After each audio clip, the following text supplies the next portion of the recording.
ఓం నమో నారాయణాయ. వారాహి అమ్మకు నమస్కారం చేసుకుంటూ, ఆ వారాహి అమ్మ ఆశీస్సులు మనందరిపై ఉండాలి అని చెప్పి మనస్ఫూర్తిగా కోరుకుంటూ, ఈరోజు వారాహి అమ్మవారి వాగ్దానం వినే ముందు, ఎవరితో చెప్పుకోలేనటువంటి సమస్యలతో ఇబ్బంది పడిపోతూ, వాటిని ఎలా తీర్చుకోవాలో తెలియక బాధపడుతూ ఉంటారు. అటువంటి వారి కోసం శ్రీ సాయిబాబా ఆశీస్సులతో జ్యోతిష్యం చెప్పబడును. గురూజీ సుబ్రహ్మణ్యం రాజు గారు. Phone number 9347293375. మీరిప్పటి వరకు ఎన్నో చోట్ల జ్యోతిష్యం చెప్పుకొని మీరు ఆశించిన మార్పులు మీ జీవితాల్లో కలగలేదని చెప్పి బాధపడుతూ ఉంటారు కదండి. కానీ ఇక్కడ అలా జరగదు. మీ సమస్యలు ఏవైనా సరే, భార్యాభర్తల మధ్య సమస్యలు, సంతాన సమస్యలు, ప్రేమ సమస్యలు, తోడికోడళ్ళ సమస్యలు, అన్నదమ్ముల సమస్యలు, నమ్మిన వ్యక్తి మోసం చేయుట, విద్య, ఉద్యోగం, విదేశీ ప్రయాణం, ఇంకా మరెన్నో సమస్యలు. స్త్రీ పురుష వశీకరణం చేయబడును. ఇది 100కి 100% కూడా సక్సెస్ఫుల్గా చేస్తారండి. వశీకరణ స్పెషలిస్ట్ అన్నమాట గురువుగారు. కాబట్టి వెంటనే కాంటాక్ట్ అవ్వండి. ఈ గురువుగారు చెప్పింది చెప్పినట్లు జరుగుతుంది. నమ్మకంతో ఒక్కసారి కాల్ చేయండి స్క్రీన్ మీద కనిపిస్తున్న నెంబర్కి. ఇక అన్ని విషయాలను ఫోటోలో చూసి ఫోన్లో స్వయంగా చెప్తారు. మీరు నేరుగా రావాల్సిన పని లేదు. ఫోన్లోనే మీకు అన్ని విషయాలని కూడా వివరంగా చెప్పి మీ సమస్యల్ని పరిష్కరిస్తారు. నమ్మకంతో ఒక్కసారి కాల్ చేయండి. ఇక అమ్మవారి వాగ్దానం. బిడ్డ, నీ కోసమే ఈరోజు నా సన్నిధి నుంచి నీ ఇంటికి వచ్చాను. నీకు మంచి శుభవార్త చెప్దామని. కాదనకుండా నా మాట ఒక్కసారి వినమ్మా. నీకోసం ఈరోజు మంచి వార్తలు తీసుకొచ్చాను. చూడమ్మా, నీకోసం ప్రత్యేకంగా మరి ఈరోజు నా సన్నిధి నుంచి నీకొక మంచి శుభాకాంక్షలను అందించాలనే వచ్చాను. నేను చెప్పినటువంటి ఈ వాగ్దానం ద్వారా నీకు తెలియబరుస్తుంది ఏంటంటే, నువ్వు ఖచ్చితంగా తెలుసుకునే తీరాలి. నీ మంచి మనసుతో ఒక సహాయం చేశావు. ఆ సహాయం అనేది నీకు ఏదో ఒక రోజు తిరిగి నీకు మళ్ళీ మంచి చేస్తుందమ్మా. ఆ మంచి మనసుతో ఆలోచించావు కదా. మరి నీవు చేసినటువంటి ఆ సహాయమే నీకు ఏదో ఒక రూపంలో మంచిగానే ఈరోజు నిజంగానే నీకు అంతా కూడా మంచే చేయబోతుంది. మరి నువ్వు నమ్మిన నీ తల్లిని చెప్తున్నాను. ఈరోజు శుక్రవారం నీ మనసు నిండా కూడా నా రూపాన్ని నువ్వు ధ్యానించు. నా మాటను నువ్వు ఖచ్చితంగా ఆలోచించాలి. కొన్ని సందర్భాల్లో నీ మాటలు, కొన్ని విషయాల్లో నువ్వు బయట పెట్టకుండా ఉండటానికి కొన్ని బంధాలు ఎంతో పదిలంగా కాపాడుకుంటూ వస్తున్నావు. కానీ నువ్వు చేసినటువంటి ఒక చిన్న తప్పు వల్ల నీ అనుకునేటువంటి ప్రతి ఒక్కరూ కూడా నీ నుండి దూరమైపోయారు. అంతా కూడా నా వాళ్ళే అని అనుకోవటం వల్ల నీ కుటుంబంలో లేని పోరాటం, గొడవలు ఇలాంటివన్నీ కూడా చిక్కులు ఏర్పడుతున్నాయమ్మా నీ కుటుంబంలో. చూడు, ఎప్పుడైనా కానీ నిజం చెప్పడం అనేది మంచిదే, ఒప్పుకుంటాను. కానీ కొన్ని సందర్భాల్లో నిజమనేది చెప్పకుండా బంధాలనేవి శాశ్వతంగా నిలబడుతున్నాయి. నీవు నమ్మటం, నమ్మకపోవటం కూడా నీ వ్యక్తిగతం. నమ్మటానికి ప్రయత్నాలనేవి కూడా మోసపూరితం. నీవేమీ నమ్మడానికి ఎటువంటి ప్రయత్నాలు చేయలేదు. ఎవరిని కూడా ఎటువంటి మోసం కూడా నీవు ఇంతవరకు చేసిందే లేదు. అందరినీ కూడా నువ్వు గౌరవిస్తావు. అందరినీ కూడా నువ్వు బాగుండాలి అనుకుంటావు. అందరిలోనూ కూడా అందరికీ కూడా ఏం కావాలన్నది అంతా నీకు తెలుసు కాబట్టే ఆ కుటుంబం బరువు బాధ్యతలు అన్నీ కూడా నీ నెత్తిన వేసుకొని చిన్నప్పటి నుంచి కూడా నీ కుటుంబ బరువు బాధ్యతలు అన్నీ నీ నెత్తి మీద వేసుకొని అన్నీ నేనే చూస్తున్నాను అనేటువంటి భావనతో కాకుండా ఇదంతా కూడా నా కర్తవ్యం అనేటువంటి భావనతో నీవు ముందుకు వెళ్తూ ఉన్నావు. అందుకో నిజంగా నీకు కృతజ్ఞతలే చెప్పాలమ్మా. నిజంగా నీకంటూ ఒక దగ్గర నుండి ఒక బరువు బాధ్యతలు కూడా నీపైన వేసుకొని చాలా కష్టపడుతున్నావు. కాబట్టి నీవు చేసినటువంటి దానికి ఈరోజు నీకు ఒక మంచి ప్రతిఫలం అయితే నీకు అందివ్వబోతున్నాను. ఎప్పుడూ కూడా చెప్తూ ఉన్నటువంటి మాటలే కదా ఇవి. మరి ఎటువంటి కల్మషం లేనటువంటి, నిరాశ లేనటువంటి నా మనసుకు నీవు ఎప్పుడూ కూడా ఎన్నో కష్టాలు, కన్నీళ్లు అందిస్తూ ఉన్నావు. తల్లి, నిజంగా నేను ఎక్కువగా దీని గురించి బాధపడుతున్నాను.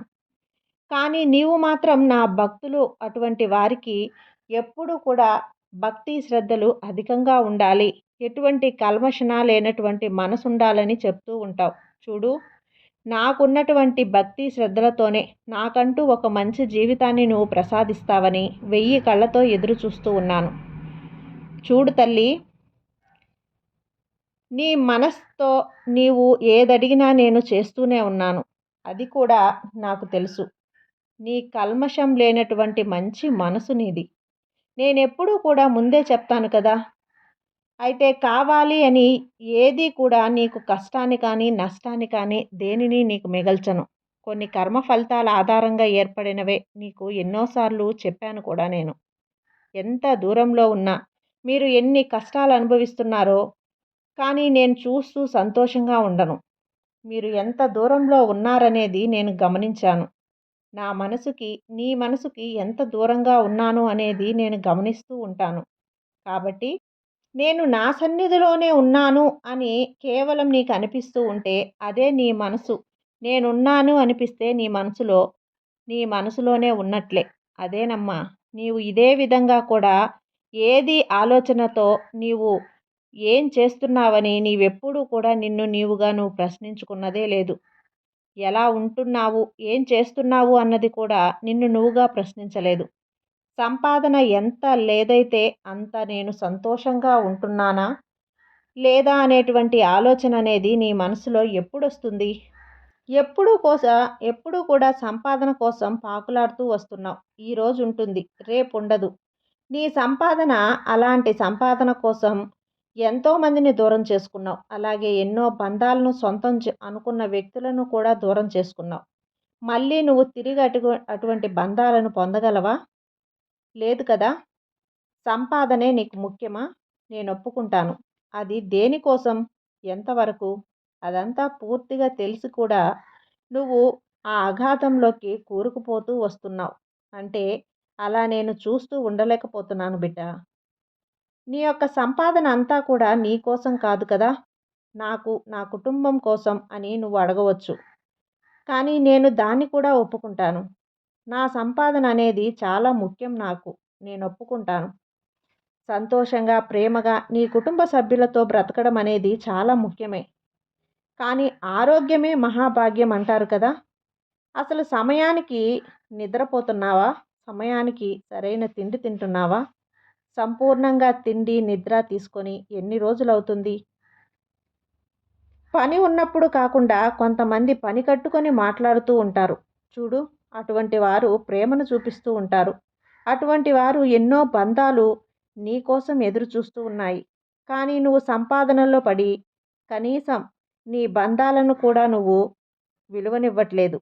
వారితో కనీసం మాట్లాడకుండా నీ కర్తవ్యాన్ని నువ్వు చేసుకుంటూ వెళ్ళిపోతున్నావు. పట్టించుకోకుండా ఏదో ఆలోచిస్తూ ఉంటున్నావు. కానీ నీది మంచి మనసే, నేను ఒప్పుకుంటానమ్మా. అలాగే నలుగురికి సహాయం చేసిన గొప్ప మనసే, కాదనను. జీవితం ఏ ఒక్కటి కూడా మనకు నేర్పించదు. మనకు ఎదురయ్యేటువంటి మనుషులు, వాళ్ళను చూసి మనం ప్రతిదీ నేర్చుకోవాలి. కాబట్టి జీవితంలో నీకు ఇన్ని ఇస్తున్నాను మరి.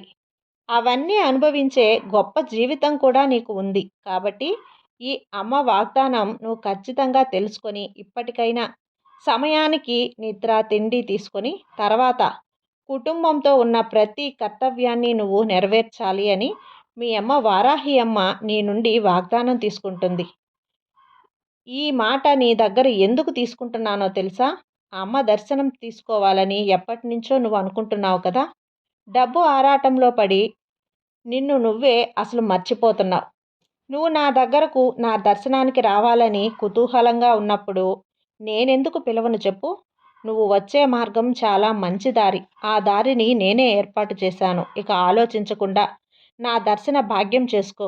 నా దర్శన భాగ్యం చేసుకోవాలి అంటే నువ్వు నీ కర్తవ్యాలన్నింటినీ కూడా నెరవేర్చాలి. నేను చెప్పిన ఈ మాటలన్నీ విని నేను చెప్పిన దారిలో నడిచినప్పుడు నా దర్శన భాగ్యం నీకు తప్పకుండా కలుగుతుంది. ఇదే ఈ శుభవార్తను, ఈ అదృష్ట కానుకను అందించడానికే ఈ శుక్రవారం ఈరోజు నీ ఇంటికి వస్తున్నాను. నన్ను ఆహ్వానించు బిడ్డా అని చెప్పి వారాహి అమ్మ చాలా చక్కటి వాగ్దానంతో మన ముందుకు వచ్చేసారండి. ఈ వాగ్దానం మీకు నచ్చినట్లయితే లైక్ చేసి సబ్స్క్రైబ్ చేయండి. మరికొంతమంది వారాహి అమ్మ భక్తులకి షేర్ చేయండి. సర్వే జన సుఖినో భవంతు. జై వారాహి మాత.